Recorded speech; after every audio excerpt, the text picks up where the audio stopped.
Hello, my name is Duffy. I'm an immunologist at the Institute Pasteur, and we're interested in understanding the reasons behind immune variability. One way we do this is we study healthy donors in the context of the Million Two-Year Consortium, which is a cohort of 500 men and 500 women stratified by age from the ages of 20 to 69 years. And in the context of this particular study, we're interested to study variability behind induced cytokine responses. So we use this standardized whole blood stimulation approach called TRUE culture, and we stimulate with a combination of either cytokines, T-cell agonists, viral or microbial agonists. And from this secreted supernatant, we've measured 13 cytokines by Luminex technology, which are defined here. And here you can see in this PCA analysis that we really get a stimuli-specific signature with each of these unique stimuli. So in the analysis that was led by Valence and Andre, a bioinformatician in the team, what you can see here on the left is that when you plot all of this data set, so 12 stimuli times 13 cytokines, on the left-hand side of this heat map are the more complex stimuli that are targeting T cells, but also including microbial and viral agonists. And there you can see a lot of variability across the different cytokines as reflected in the heat map, in contrast to the more simple stimuli, such as recombinant cytokines on the right.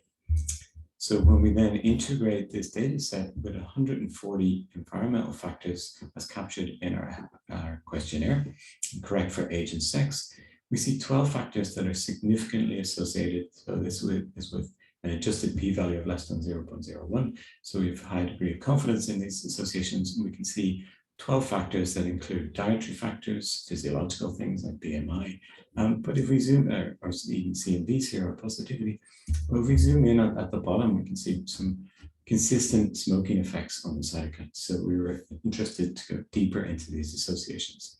So to do this, we look at the effect size to see whether there's a significant biological effect of these factors on cytokines. And this is what is plotted here. So on the top left is E. coli, the right is LPS, and the 13 cytokines that we measured are listed. And what we're plotting here is the effect size. So when the error bars don't overlap the line 1, it's a significant effect size. And a combined significant effect size and significant association is highlighted in red, which you can see for CXCL5, which is an inflammatory cytokine associated with neutrophil recruitment. You can see we have stronger induction of CXCL5 in smokers for both E. coli and LPS stimulation. And this is with active smoking. When we now look at a different group of stimuli, those that are targeting T cells, such as SEB superantigen and CD3, CD28, we see different cytokines that are significantly associated with this, namely IL-2 and IL-13. However, where it became even more interesting was when we now looked at our donors that were past smokers. So now when we look at the effect of past smoking, we lose the effect on the innate immune response, so that CXCL5 response is no longer significant. However, we keep the effect of past smoking on the adaptive immune response, notably IL-2 and IL-13 are still associated with past smoking. So with our data sets, we can go further. We can ask what are the cell types that are mediating this effect. So to do this, so here again, looking at E. coli, you can see the significant effects when we don't integrate cellular components into the linear regression model, but we integrate the 76 cell subsets we've measured in the blood. We don't identify any cellular mediators of active smoking on CXCL5. In contrast, when we look at the same for smoking, we can see that T and B cell subsets, in particular long-lived memory cells, are mediating this effect of past smoking on significantly induced IL-2 and IL-13. So we're further investigating those cellular mechanisms. And thanks for your attention.